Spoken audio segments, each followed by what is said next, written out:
కోడి కూడా కుయ్యని టైంకి మా మమ్మీ మమ్మల్ని లేపి లేయండి అని చెప్పింది. ఇంతకీ ఏం మమ్మీ అని అంటే భోగి మంటలు వేయాలి, లేయండి రండి అని చెప్పింది.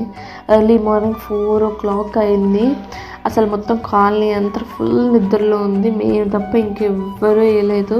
మేము భోగి మంటలు వేసాము. మా మమ్మీ పిడికలతో దండలు చేసి మా మెడలో వేస్తుంది. ఎందుకని మేము ఎప్పుడు అడగలేదు, బట్ ఇట్స్ గుడ్, చెయ్యాలి భోగి మంటలు వేసేటప్పుడు అని చెప్తుంది. ప్రతి సంవత్సరం అలా చేస్తుంది అందరికీ, మాకు కూడా చేసింది. హాస్టల్లో ఎంత ఉన్నా కూడా పండగల టైంలో అన్న అట్లీస్ట్ కంపల్సరీగా ఇళ్ళకి రావాల్సిందే. ఆ ట్రెడిషన్స్, ఆ మెథడ్స్, ఆ కల్చర్ ఫాలో అయితేనే నిజంగా ఎంత బాగుంటుంది అని అనిపిస్తుంది.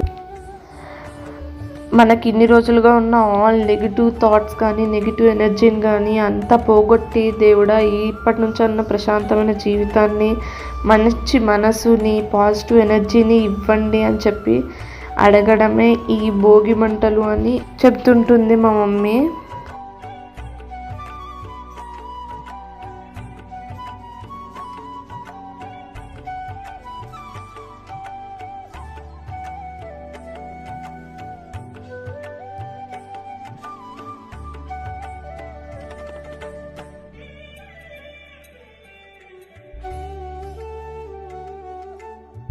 ఇంకా దాంతోపాటు మా మమ్మీ ముగ్గులు వేయడం కూడా మొదలు పెట్టేసింది అనుకోండి. చీకట్లో మొదలెడితే తెల్లారిపోయింది. ఇంకా దానికి రంగులని, డెకరేషన్లని, ఇంకా హైలైటర్లని ఎన్నో చేసేస్తుంది అనుకోండి.